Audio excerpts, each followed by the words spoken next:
police shouldn't shoot a woman and kill her just through bad word, you see it? Because no word no bad. Because them curse it when it can spell. Up to the time nothing still not come out of it yet. And that should have been done deal in long time. They come like the poor people them now no justice, only the rich. You see me? Only the rich them alone have all the justice in the earth. She's pregnant and that's the big causing her to be very miserable at that time and frustrated. Yeah. You know, but knowing that he's a member of the police force, I think he should be more considerate, knowing that she's pregnant. I think over the years, over many years, the police has allowed itself, and I use those words deliberately, to become, in the first place, agents of the state, and secondly, instruments of repression.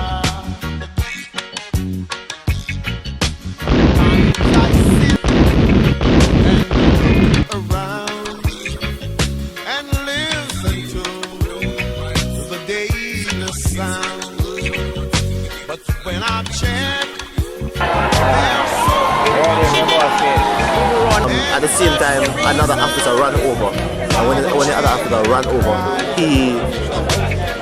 both officers, the gate was pulled from them and the gate was closed. At that time, they fired the tear gas canister in front of the gate, and that was... The situation does not escalate. We do not have to go any further. If it escalates, then we have to raise the level of force and intervention that we use.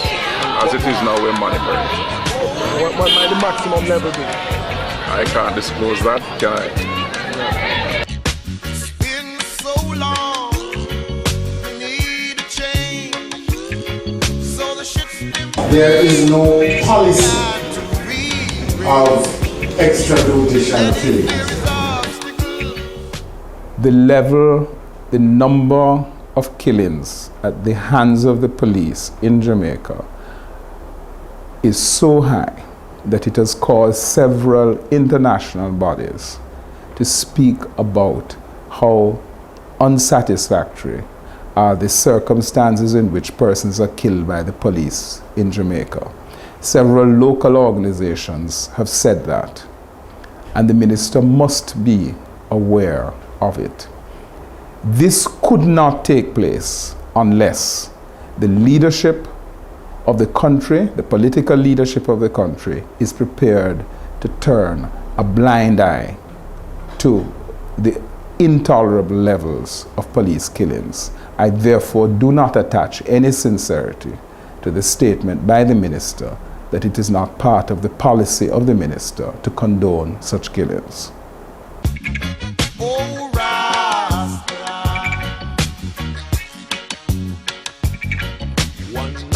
But I know enough to tell you that yes, the police do plan to get rid of so-called alleged criminals. And when I say that they sit down and they plan, how are we going to kill him? That's the question. How are we going to kill him? And as soon as they decide on how they're going to kill him, then they're going to do it. What role does the commanding officer play?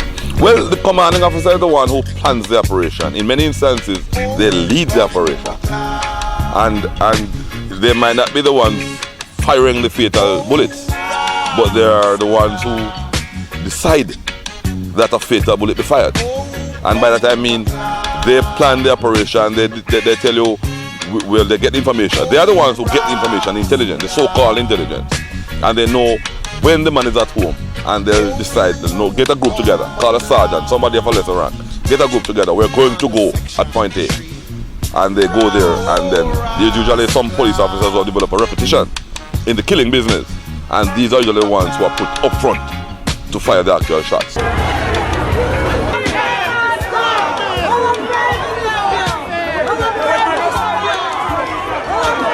I also want to say thanks to the judiciary, especially Justice Wolf, who articulated this case, observing the principle and the rules of law, and nothing else. And I want to say thanks to him. I want to say thanks also to the prosecution for the way they articulated their case.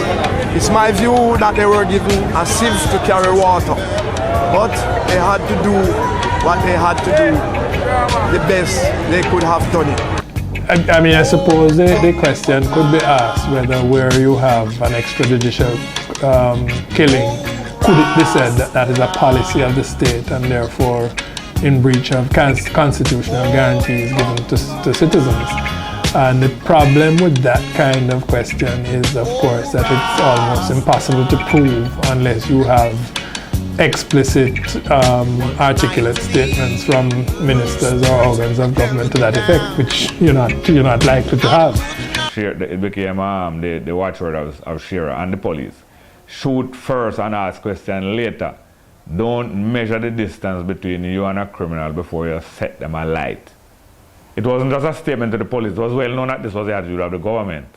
It was a statement to the public to make them know that him, the Prime Minister and the government, was openly advocating to the police and were defending them in their already undertaken policy of shooting first and asking questions later.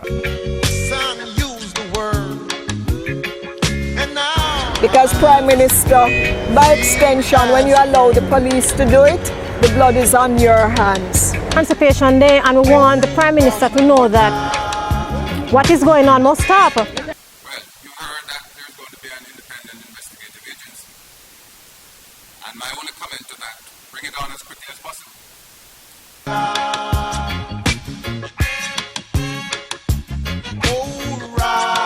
Have to deal with it seriously and ruthlessly. I have no historical information to give you. I'm starting fresh and clean. If next year we have this conference and you can cite a case, then we can deal with it.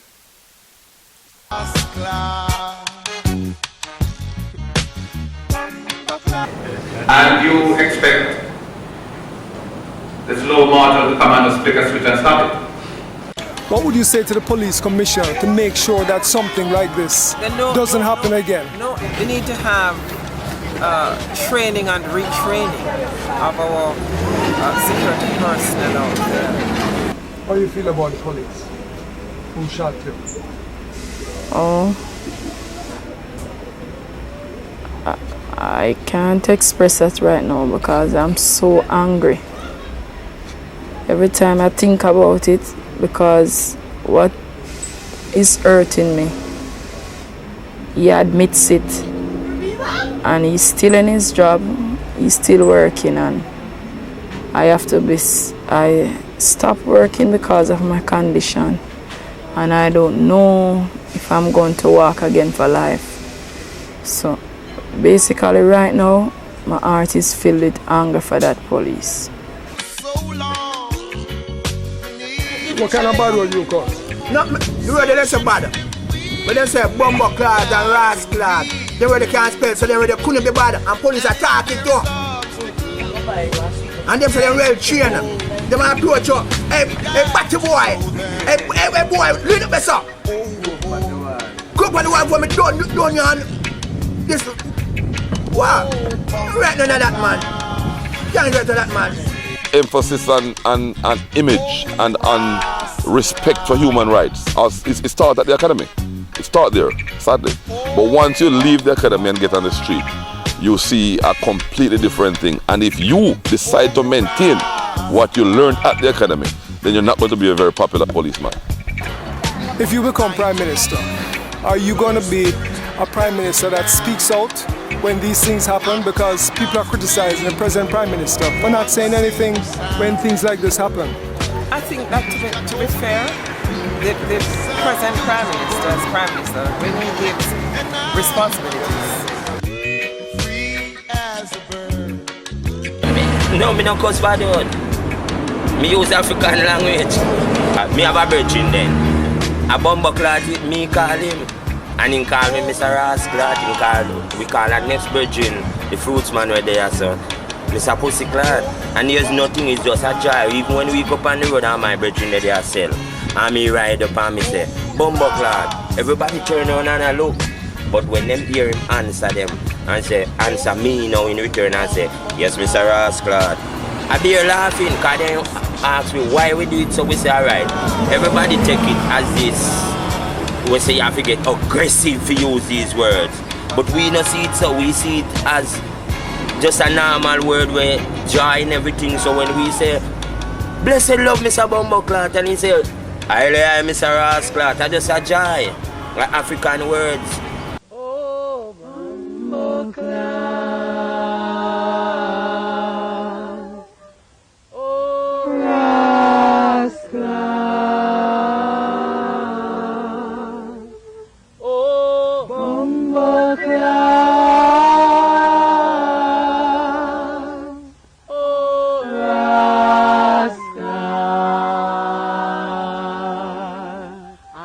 I came upon this land to guide and teach my fellow man.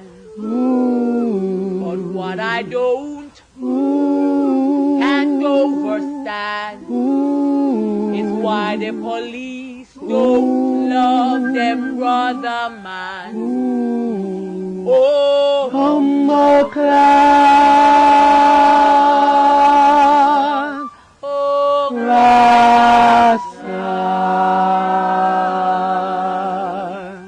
Oh, Bumbleclot.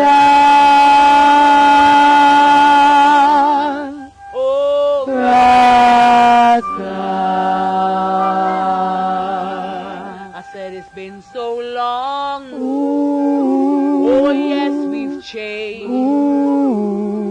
So the shit stem we got to rearrange.